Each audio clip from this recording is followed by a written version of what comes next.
Hey guys, welcome back to the Passive Money Podcast. My name is Alex and this is Kirby. On this episode, we're going to be talking about a trade that I did recently.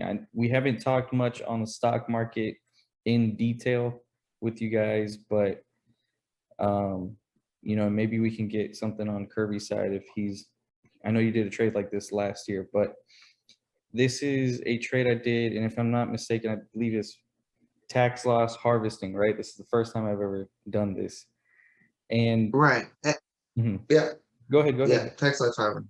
Yeah. Tax loss harvesting. But understand, this is not a stock recommendation. It's not financial advice or anything like that. We're just telling you things that we do. And this trade is, and understand this trade, you might hear the word option. This is an income strategy that we use to just bring in income on a weekly, monthly, quarterly basis. Just depend on whichever we choose. And we use this to bring in income and pay less in taxes when the trade goes sideways. But anyway, Alex, go ahead. What you got? What Yeah, you no, do? exactly. I mean, to add on to that point, that's a fair point. I'm not recommending this stock or this industry or anything, just sharing with you guys different ways that you guys can produce income. And one of the ways that Kirby and I do produce income on the stock market is selling options. All right, so the stock that I bought for this trade was Kronos Group. The industry that they're in is marijuana, and Mhm. the industry has been dwindling basically on the stock market because the government has not legalized it yet.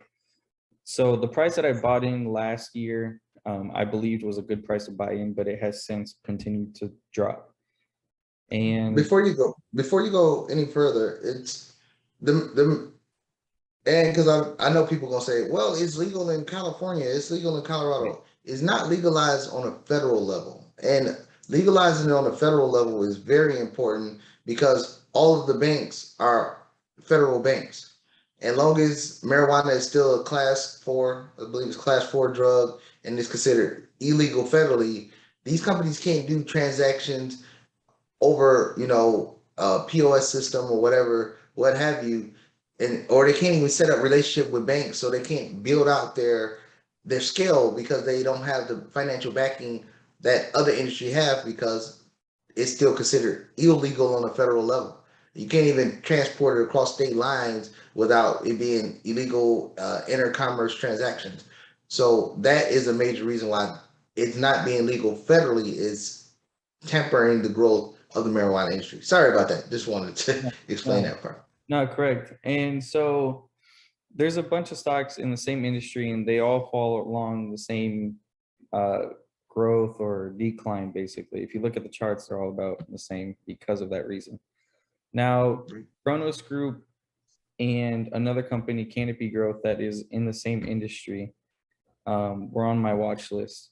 Kronos Group, I was invested in, and I was minorly invested in Canopy Growth. But I liked Canopy Growth because the premium that they pay was a lot more than Kronos Group. So you can make a lot more income off of the option side with Canopy Growth. So I kept them both.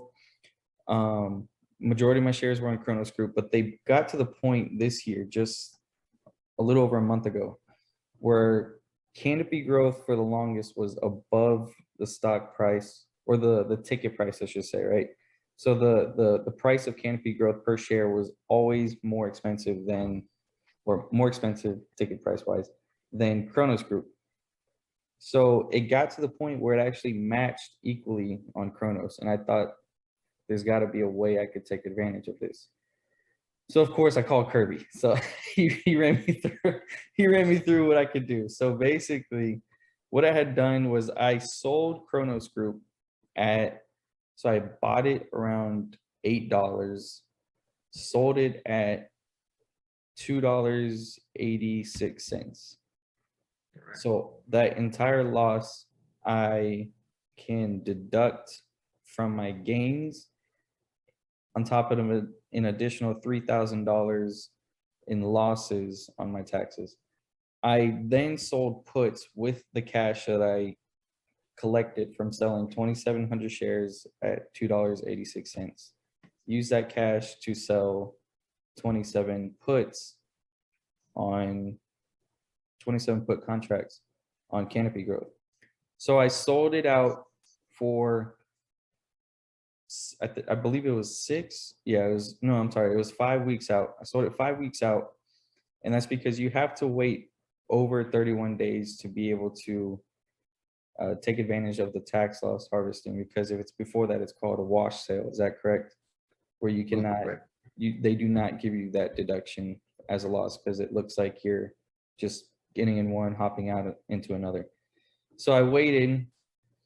I had actually bought back the contracts when it reached the price that I selected, and bought it back in a way that I could actually profit off of the buyback on those contracts. And when I did that, I waited for the stock price to drop, and then I bought it again. And my cost basis of re-entering was $2.42.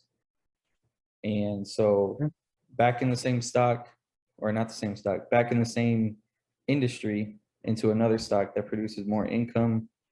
And at the same time, I'm able to take advantage of believe it's like a $12,000 tax deduction. So, right. And summarize what what he's doing is he was making it look like he lost money when he actually didn't, for tax purposes. So with him waiting the 31 days and preventing the wash sale, it looks like he actually lost the money on the stock. He waited the 31 days. So now it shows that he lost the $12,000 or what it was. And then he hopped into another stock in the same industry that he believed that had more potential to rise over the long term. And he got in at the same price he sold the stock for, or if not a better price that he sold the stock for. And now he can ride it up, and he still had the same cost basis, the same number of shares, and he still realized the loss for tax reasons. But in all actuality, he didn't lose anything because he's still inside the stock at the same price that he was in the first place. And when the stock eventually grows, whenever the federal government get off their butt and actually legalize marijuana, I don't know when it is, then he will have the ability to make the profit on the same amount of shares that he had in another, that on a stock that was underperforming, into a stock that he believes will be a higher performing stock when the legalization process happens. So that's just the way that he's alleviating the tax burden for himself and his family, while also not technically losing any money in the real world. glad you could summarize that, because I know I probably confused everybody watching. Yeah, it was like, huh? Yeah. But yeah. With that being said, guys, okay, go ahead. No, just, I know we don't go into detail on stocks often, but if you guys like this video and you want to see more content like this, and just let us know, and we'll talk on more topics like this. We'll see you guys in the next video. Thank you for watching. Don't forget to like and subscribe.